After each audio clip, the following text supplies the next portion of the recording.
अल्कोचतिर जाँदैछु हस्बेन्ड र म चाहिँ आज आफ्टर लङ टाइम पछि 6 मन्थ भन्दा नि बढी भयो होला म अल्कोच नगएको। अहिले हस्बेन्डको ड्युटी पनि त्यता छैन अन्त चेन्ज गर्नुभएको, त्यही भएर म त खासै काम नै पर्दैन, जाँदिनँ। कहिले कहिले साथीहरू भेट्न त यतै आउनुहुन्छ। आज जानुको रिजन चाहिँ थाहा पाउनु भइसक्यो होला। हाम्रो पिकअप र ड्रप चाहिँ त्यहाँ अल्कोचसम्म मात्र थियो। हाम्रो साथीहरू दाइ गरेर त्यहाँ 4 जना हुनुहुन्थ्यो भने हामी हस्बेन्ड र वाइफ गर्दा 6 जना, अनि हामीलाई गाइड गर्ने एकजना ड्राइभर समेत 7 जना थियो हामी चाहिँ।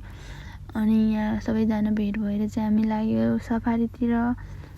अनि यो चाहिँ राइडको लागि रुमालहरू लिने ठाउँ रहेछ। यहाँ चाहिँ अलिक सस्तोमा पाउँछ भनेको थियो, त्यही पनि पर पिस 25 के यो रुमालको। तर अरबिकमा के भन्छ मलाई चाहिँ नाम थाहा छैन, अनि इङ्ग्लिसमा पनि थाहा छैन।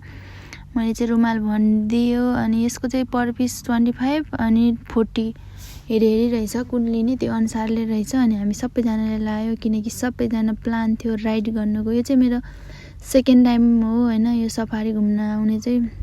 पहिलाको भन्दा त अलि रमाइलो त लागेन, सो गर्मी भएर नि होला अलिकति ढिलो पनि पुग्यो उता। अनि सोहरू नि छोटो छोटो गर्दो रहेछ पहिलाको भन्दा, त्यही भएर चाहिँ अलि रमाइलो लागेन हामीलाई। अनि हामी चाहिँ सबैजना यहाँ टाउकोमा रुमाल बाँधेर त्यतातिर लाग्यो। अनि हामी 6 जना थियो, 6 जनाले नै हामी चाहिँ एउटा बाइक लिएर चाहिँ हामी कुदाउनेवाला थियो। अब एक्साइटेड देख्न सक्नुहुन्छ हस्बेन्ड अनि हस्बेन्डको साथी।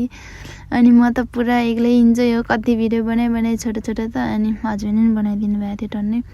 अनि म आफैले नि मिनी ब्लगमा हाल्नु पर्छ भनेर चाहिँ छोटो छोटो बनाएँ। अनि फेरि हामी त्यहाँ एकदिन खेलेर चाहिँ त्यहाँ हामीलाई 20 मिनट 30 मिनट खेला भनेको थियो, तर हामी त्यहाँ 1 घन्टा खेलेर पछि 1 घन्टामा पछि लिन आएर भयो भन्नेसम्म खेलेको। त्यस्तो इन्जोय गर्न त त्यहाँ त्यो राइड चाहिँ। अनि त्यहाँदेखि फेरि हामीलाई 1 घन्टा 1.5 घन्टाको बाटो लगेर गयो उता अलाइन छेउतिर भनिरहेको थियो यो चाहिँ। अनि यहाँ चाहिँ सफारी गर्नै बाँकी थियो गाडीमा होइन। को जानुभयो, यो सफारी गर्दा चाहिँ यस्तो रमाइलो हुन्छ होइन। ऊ देख्न सक्नुहुन्छ, सब डराउँछ पनि चिच्याउँछ पनि होइन।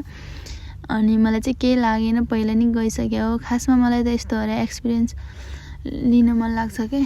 अनि त्यस्तो डर चाहिँ लाग्दैन मलाई, जे कुरा पनि मलाई चाहिँ फिल गर्न मन लाग्छ क्या।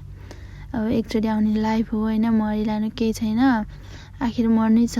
अनि यसो घुम्नुपर्छ मौकामा होइन, घुम्ने इन्जोय गर्नुपर्छ। एकछिन हामी यहाँ चाहिँ फोटो भिडियोहरू खिच्यो, एकछिन मात्र 5 मिनट नि रोकेन। 6 जनाको फोटो खिच्नलाई 5 मिनट रोक्दा हतार फोटोहरू खिच्यो। अनि हामी चाहिँ अब भित्र प्रोग्राम हेर्न जानु लाग्यो। प्रोग्राम यहाँ बत्ती बालिसकेको थियो कि प्रोग्राम हेर्न भित्र जाने बेला।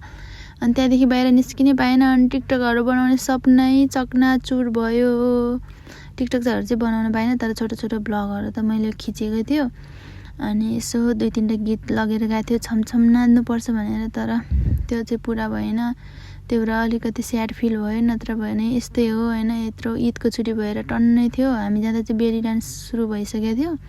अनि डान्सहरू यो प्रोग्राम हेर्नै परिहाल्यो, मेन त हेर्नलाई यही हो, अलिकति भित्र रमाइलो भन्ने। अनि खानपिन चाहिँ यहाँको मिठो पनि हुन्न, त्यही पनि मिठो नभए नि अलिअलि टेस्ट गर्नुहुन्थ्यो, भोक लागिरहेको हुन्थ्यो नि त। तर अलिअलि पानी र खानेकुरा चाहिँ बोकेको थियो गाडीमा, त्यही पनि त्यहाँको अलिकति टेस्ट गर्न पनि पाएन। मेरो हस्बेन्ड साथीहरूलाई चाहिँ भोक लागिरहेको थियो, टेस्ट गरौँ भनेको पाउँदै पाएन। अनि मलाई चाहिँ मिठो लाग्दैन यहाँको खानाहरू।